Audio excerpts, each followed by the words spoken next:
Hello and welcome to UWO Now. I'm your host, Wendell Ray. Thanks for joining us for another conversation with a member of the UWO community. Trash, what to do with it.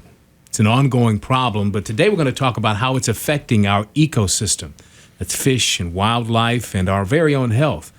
Dr. Gregory T. Kleinheinz is chair of the Department of Engineering and Engineering Technology and director of Environmental Research and Information, the Environmental Research and Information Center here at UWO. So glad to have you to talk to us today, Dr. Kleinheinz, about this specific topic. Thanks so much for joining us here today. Yeah, it's my pleasure to be here. Trash sounds like a dirty word, as you said, but we in the water business we prefer to call it marine debris, okay. But it's still trash. So tell us, how big a problem is pollution? And that's a big word. It covers a lot of things, but how big of a problem is it, particularly in our waterways? So when we think about pollution broadly, it's really, I think, three main categories. We have chemical pollution. We think of the chemicals that wash into our lakes and streams and our drinking water, for example. We also have biological pollution. Septic systems fail, pipes, overrun from wastewater treatment plants. The third one, as it relates to trash, is really physical pollution. And it's a problem that I think is largely went unnoticed. So, for example, in the Great Lakes, there's 22 million pounds of plastic that get input into the Great Lakes every year. That's really an astounding number in my view. We've seen the videos on TV of the gyres of plastic in the Caribbean or in the Pacific, and it seems so far away. But really, we have a mini issue on our hands right here in the Great Lakes. And the Great Lakes, very important to many states. We're talking about Minnesota, Illinois, Wisconsin, Indiana, Ohio, New York, Pennsylvania. Yep. Millions of people, Detroit, Chicago, many cities in Wisconsin, Cleveland, and many other cities, but big cities that touch the Great Lakes. So it provides, I think, 21%, or it represents 21% of the fresh water on the earth. Correct. It is big. So this affects a lot of people. But what are we finding in the Great Lakes? What kind of pollution are we finding there, and how is it affecting everyone's life?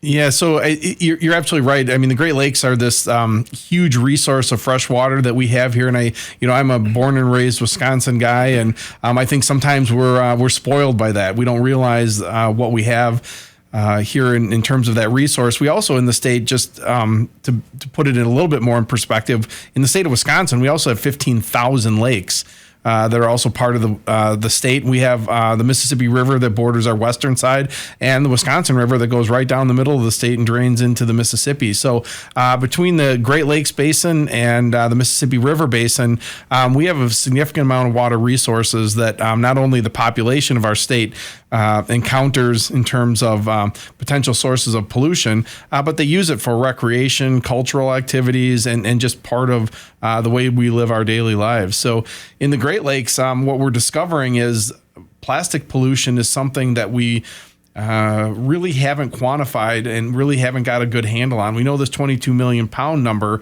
but we really don't have a good idea of where it all comes from. What exactly is that? What can we do about it?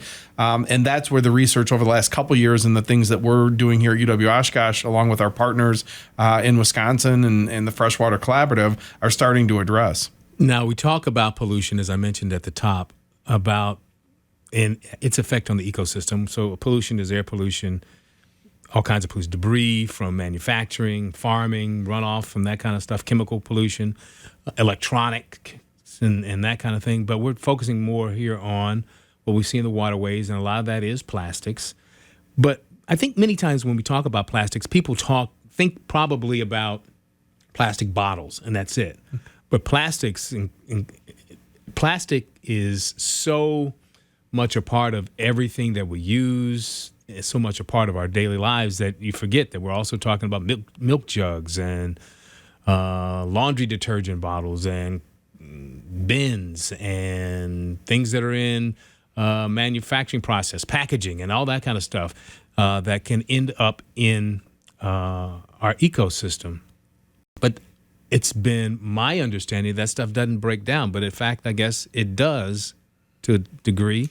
And that's part of the problem for birds, fish, and even humans. Yeah, no, that's right. I mean, we hear that, a plastic bottle will last, 2,000 years or 200 years or whatever the number is. It depends on the plastic. Those polymers, it's true, don't break down that easily. But due to sunlight and wave action and freezing and thawing in the wintertime, a milk jug or a plastic bottle will break down into smaller and smaller particles every year as it sort of goes through its end of life cycle, if you will, in the environment at large. And so that macro debris, we see a water bottle wash into the water over just a few years. That breaks down into small particles and then even smaller and smaller until we get down to what we call as microplastics. And so these really small plastic particles that look like sand, if you will.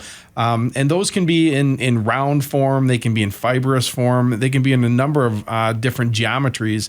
But now we really don't understand how that affects people. Of course, everybody's heard the stories of DDT from the 70s and the bald eagles. And we understand that if we encounter fecal pollution, we might have gastrointestinal upset. But, how do these microplastics affect small fish, macroinvertebrates, things that are in the ecosystem that we rely on to feed maybe game fish? Or how to, human ingestion of those, how does that impact our health? Those are really not well understood questions. Yeah, and there's a lot of it out there. I was reading some information about what's out there in the Great Lakes and how much that we might consume. And so some of these things that break down in the system from plastics could end up in what you drink, like even the beer you drink, of course, in the fish that you might eat. So at some point, it comes back around to you in your body. That's something that's scary that I didn't really realize until I did a little research before we started our program here today. But it's something to think about. No, I think we don't know what we don't know. And, they've now realized this is a problem sort of ecologically. And the next logical question is, how does that ecological problem impact human health? And so there are several studies that have looked at microplastic particles in human bodies, and they can be found with regular occurrence. And so that gives us pause, right? How did it get there? What's the mechanism of action? And if you think about Wisconsin, a good portion of the population lives in areas that might be serviced by municipal wastewater treatment, municipal drinking water here in Oshkosh, Madison, Milwaukee. But a significant portion of the state also lives on well water, groundwater as their water resource for drinking and bathing and eating. And then they also are serviced by septic systems. And so everything they do is a much closer loop than we have here. So what we really need to do is start to understand the dynamic and the fate and transport of plastic materials, what I'll call macroplastics or this trash, as it enters the environment. Where does it go? How long does it take? And then once it becomes these smaller particles we don't even know that we're ingesting, then what happens internally in our own bodies? What kind of impact, if any, is it having? It was surprising to me, but for you, someone who kind of has been in this area, how surprising was it for you? I was very surprised. So this marks, I'll be starting my 25th year at UWO Oshkosh this fall. We've worked in the Great Lakes and on water issues for over 20 years, and all sorts of chemical and biological pollution. And a few years ago, when somebody came to me about this marine debris question and talking about the significance of it in the Great Lakes, I was pretty astounded at that 22 million pound number. And remember, that's just plastic particles. I mean, there's a lot of other debris and trash that gets in there as well. But that tells me that there's a significant problem that we need to start addressing. And we can look at it at the end of the pipe, and we can just do what we're doing with some of our groups and just picking up that macro debris. That's helpful. But we also want to work on, what happens to it, and then what are the impacts of those particles as they break down. But then also how can we develop outreach and education and promote better understanding of the population at large when we understand where the material comes from. It's a lot easier to prevent it being input into the environment than having to go pick it up and deal with the breakdown. You're listening to UWO Now. I'm Wendell Ray, and we're talking about our ecosystem, pollution, and its effect on our bodies and on fish, wildlife, the environment. More than 22 million pounds of plastic pollution end up in the Great Lakes, as you said, Dr. Kleinheinz. Researchers have found stunningly high amounts of tiny plastic pieces in all 5 Great Lakes, which provide drinking water for 40 million people. They found microplastics in Great Lakes fish, drinking water, bottled water, and beer. Plastic pollution poses a serious threat to the environment and could pose a threat to public health. It's estimated that we each ingest about a credit card size amount of plastic each week. That is from the Alliance for the Great Lakes website. I got that information from them. A plastic credit card worth of plastic every week. That was stunning information to me. Yeah, I don't know how they calculated that, but if you think about that big number in terms of 22 million pounds, it doesn't surprise me. Now, what happens to that? It's not a credit card per se that we're eating. I mean, these are right. Small particles, maybe as part of our food product, maybe as part of something else in the environment. And how much of that leaves our body on a regular basis? Again, those are the things that, hopefully we have an understanding, because if we ingest that credit card, if you will, and then there's a portion of that then is, excreted back to the environment, and where does it go? So, are we removing any of that? Are we acting as a filter for some of that? And then just physiologically, what kind of impact that's having on us? These are all questions that researchers, I know that some at UW-Oshkosh and some other UW campuses are also working on. But many things. This is a completely new area of work, really, in the Great Lakes, and so I think there's a lot of opportunity to increase the understanding of what Again, we don't necessarily know what we don't know. We know that plastics are in our water, but what other types of pollution, Doctor, are we finding out there in the waterways since you've been exploring, Elisa? What do you know of that's out there? Yeah, so starting with maybe the most straightforward thing, microbial pollution. So we think about E. coli, right? And that's what we monitor at our beaches, and that's what we use to warn people that there might be fecal pollution, whether it's from animals or humans, that would cause us to get ill. Lately, one of the things that's hit the headlines in Wisconsin is PFAS, or these forever chemicals. And so this is, again, if you looked a number of years ago and asked people about this, they would say, well, that's a very isolated, situation at a particular area because of some industrial activity or manufacturing activity. Well, the fact of the matter is we're now finding it all over the place, and it's an issue that we didn't even know it was an issue until you start looking. And so there's a number of those, I think, over time that, not that anybody's avoided looking for it, but you can't look for everything all the time. And so how do you prioritize what might be of a risk? And we now know with the forever chemicals, they are a problem, and we do find them in municipal drinking water. They're things that people find in their personal well water, in municipal drinking water as well. In Oshkosh, we get our water from surface, so Lake Winnebago, and that makes it a little less susceptible to that. But a lot of people and municipalities that get their drinking water from groundwater have discovered this in there with no warning at all.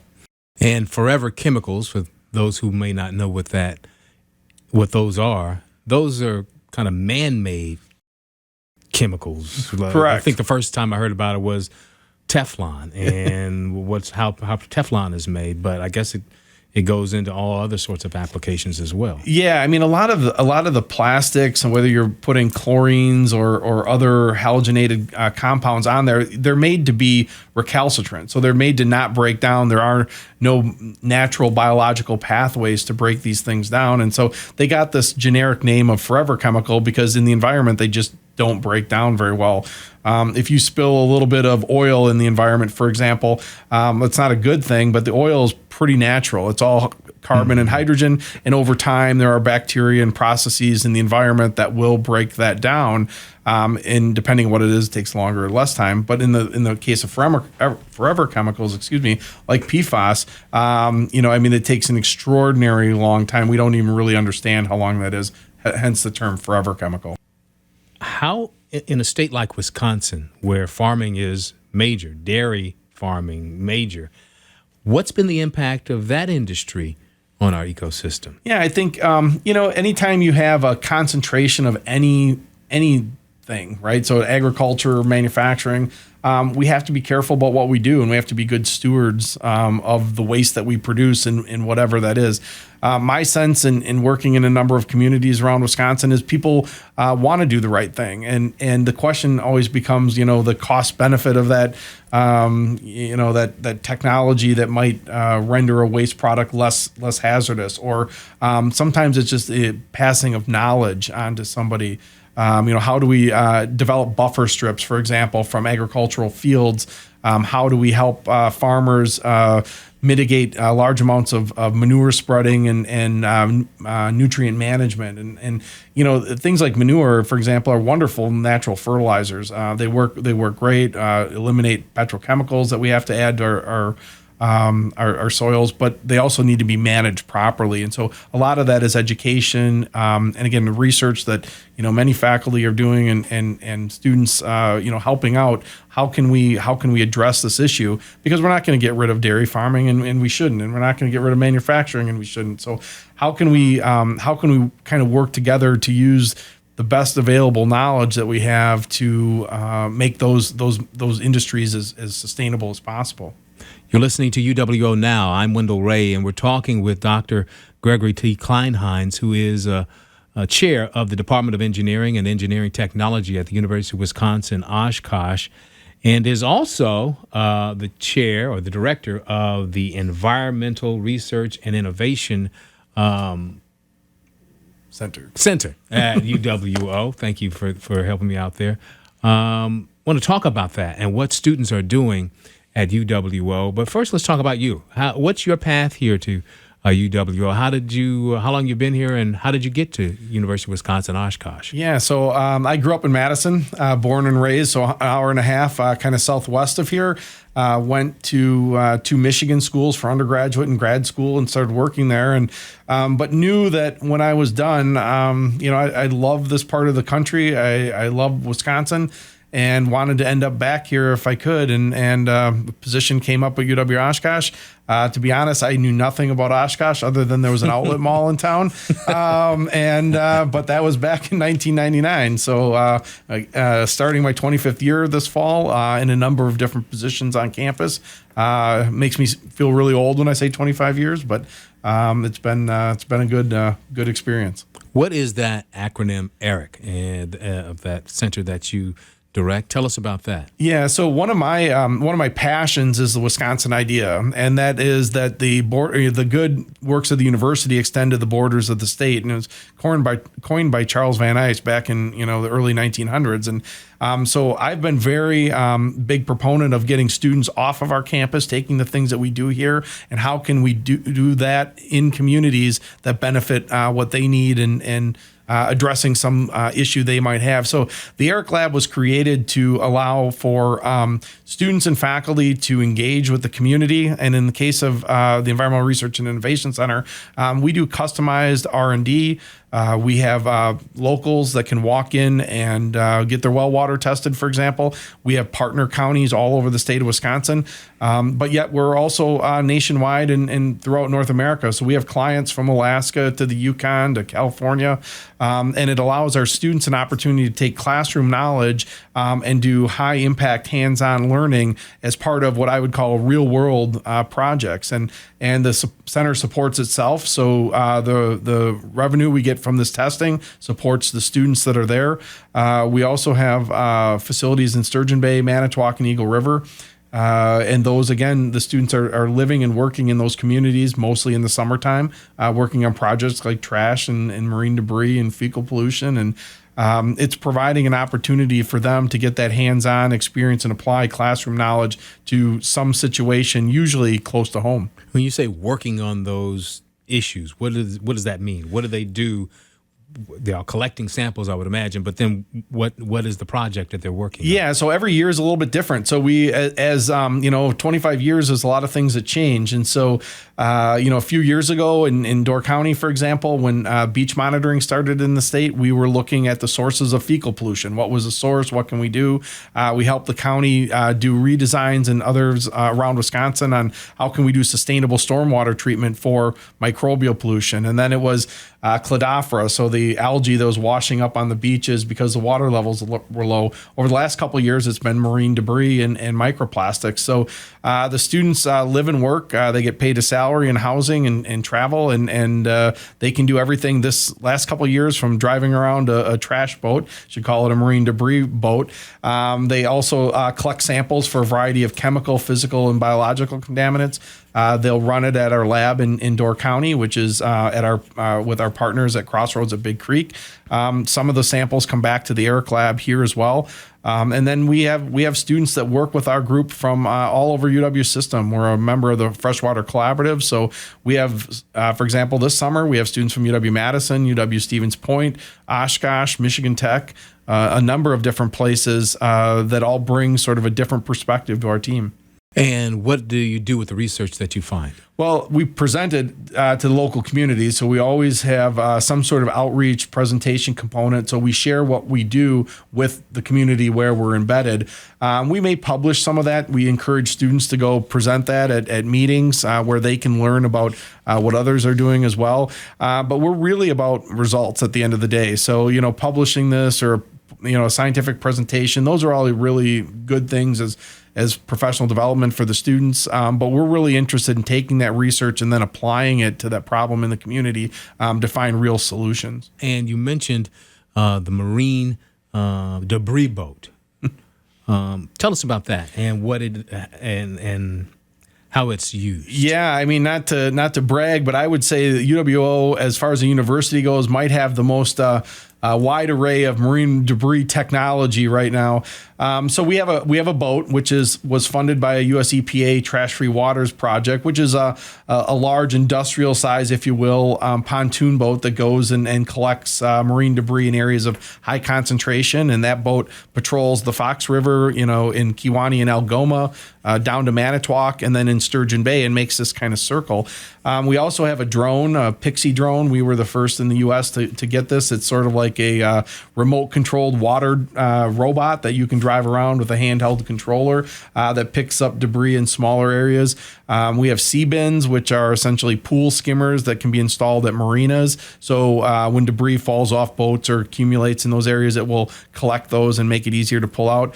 And then we also have a B-Bot and another Pixie drone as part of a project that was through a partnership with the Council for the Great Lakes region and was funded by Meyer as part of their sustainability issues. So we have terrestrial drones that are picking up marine debris on the beaches. We have a couple of smaller aquatic drones that are picking up in areas that are difficult to access. We have a large boat that picks up things, everything from washing machines to pop bottles. And washing machines. Literally, we have recovered a washing machine, lawnmowers, huge industrial tires. So how far these machines, these boats, I guess, are all the devices that you just mentioned, how far down are they scooping things up? Well, it's things that are on the surface or that are visual. So it's mostly floating material. In the case of the large boat, we do have a little bit of a crane winch, if you will. So like the washing machine or the lawnmower or whatever we pick up, that gets winched onto the deck of the boat. But most of this is like visual that you see just kind of floating around. It's one of those things I think we all, you go to the beach and you're looking at the big picture and, beautiful sunset or a nice landscape and it's the forest and the trees, right? And you just don't see all of that little stuff. And we can take our B-Bot across the beach that looks like beautiful sand. And when we're done, we can pick up, I think it's about 14 pieces per minute as it kind of walks across the beach. And all of that's embedded in the sand, just kind of getting covered from sight, but not really going away anywhere.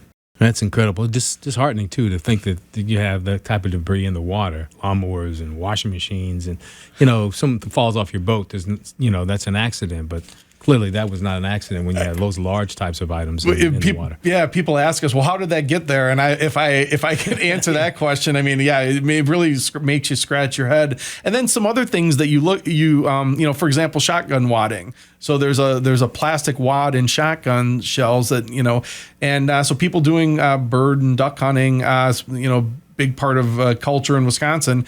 We see a lot of that on beaches, and that's not anything that I would have anticipated finding as well. So yeah, a lot of different types of things.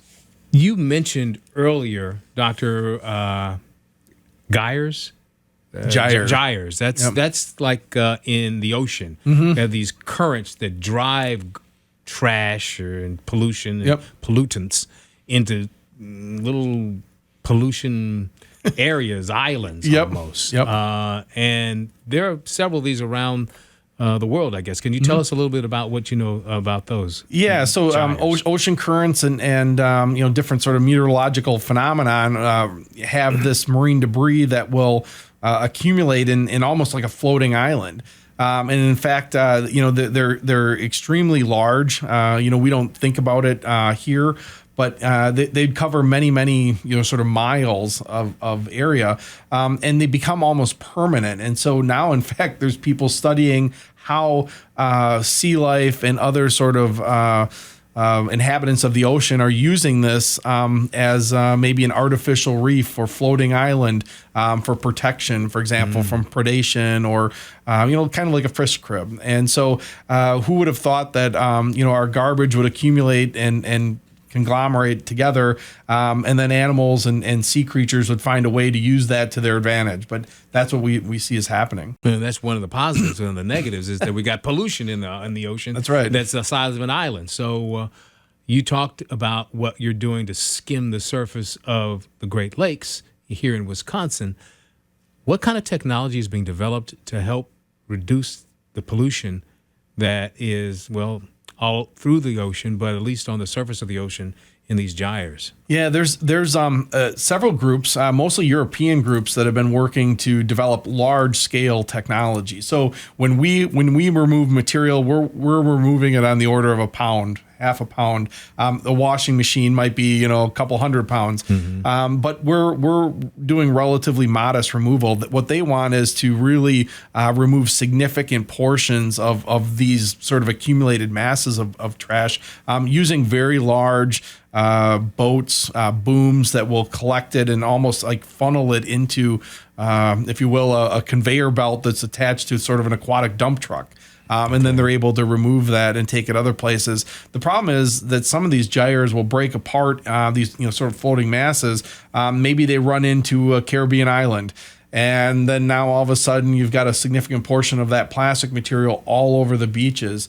And we know that that's a problem for a variety of them at different times of the year. Yeah, visually you may be out there, those of you who are listening, and even those of you who may be watching us, you have a picture in your head of this big mass of pollution, and you think, well, just go scoop it up. But we're talking about an area of hundreds of miles, nautical miles around. It's not just, you just go to an area and just suck everything up and that's it. And these things are being driven by currents, so they're constantly changing shape and moving, correct? That's right. I mean, you can go, oh, we've got a nice accumulation here. We're going to go grab that and pick it up, and you do that, and then the winds change, and then all of a sudden the material ends up where the currents change and go a different direction.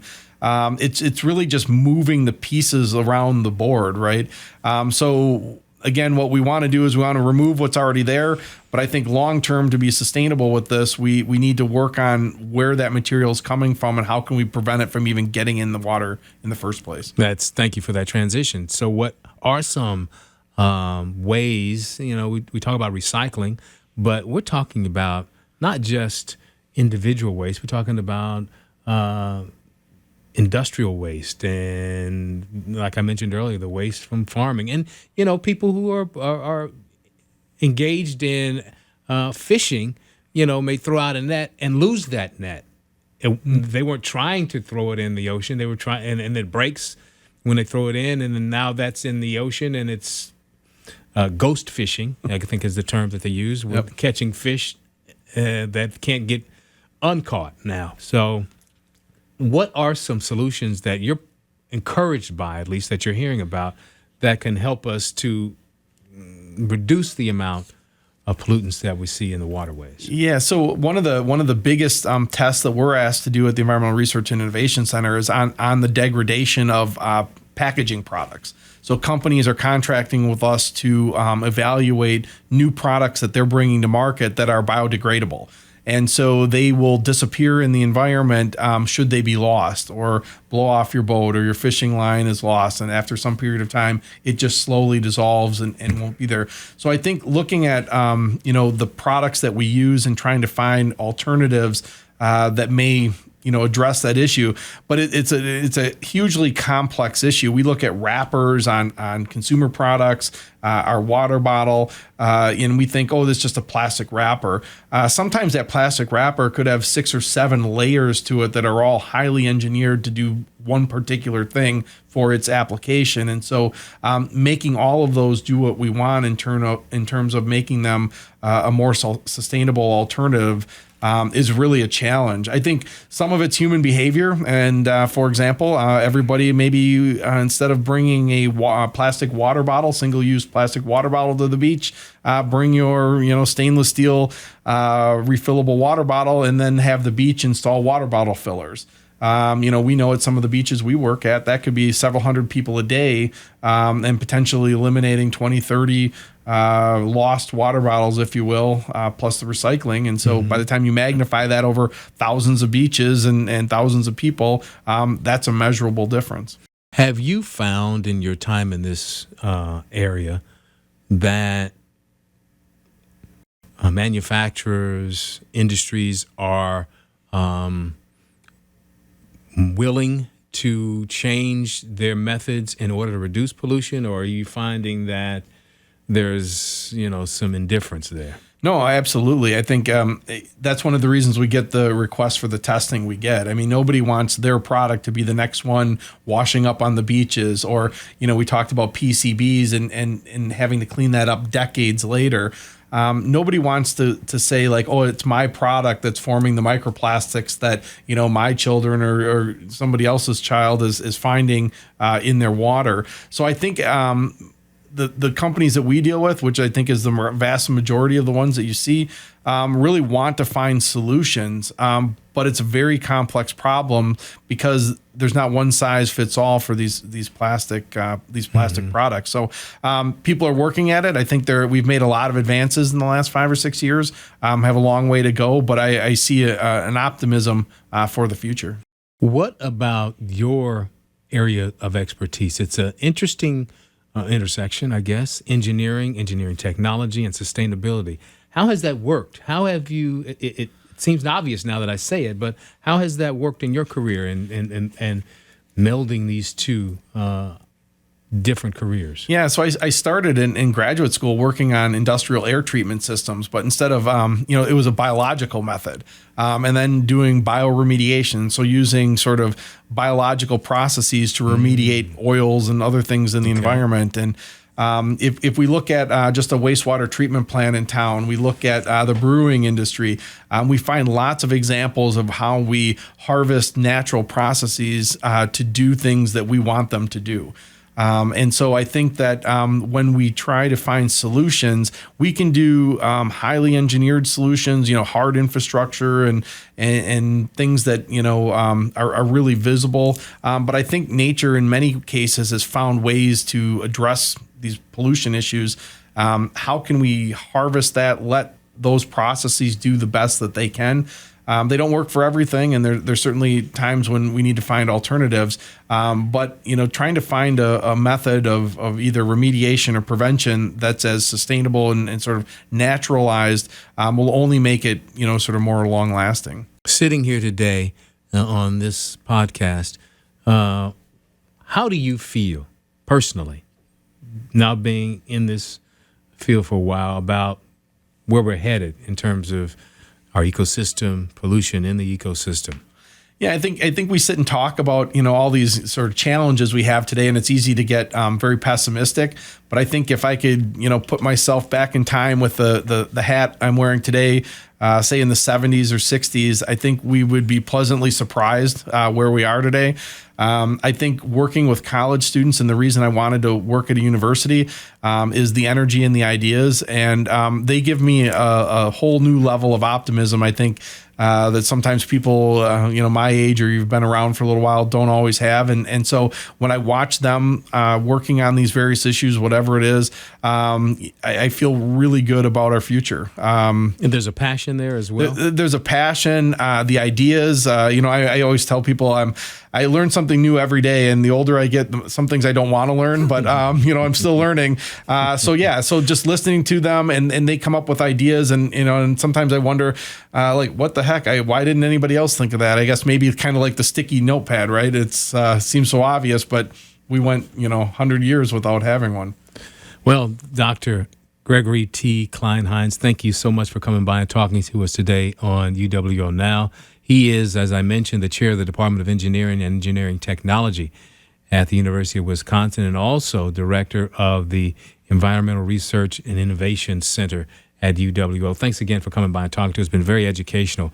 Hope you enjoyed your time here as well. Oh, absolutely. This has been great. Anytime. Thank you. Thanks for everyone for listening to UWO Now. Remember to catch the latest episode of UWO Now. You need to go to our website, wrst.org, and you can find our episodes there. You can also go to the UWO YouTube page and watch today's episode as well as past episodes of UWO Now. I'm Wendell Ray. Thanks so much for listening.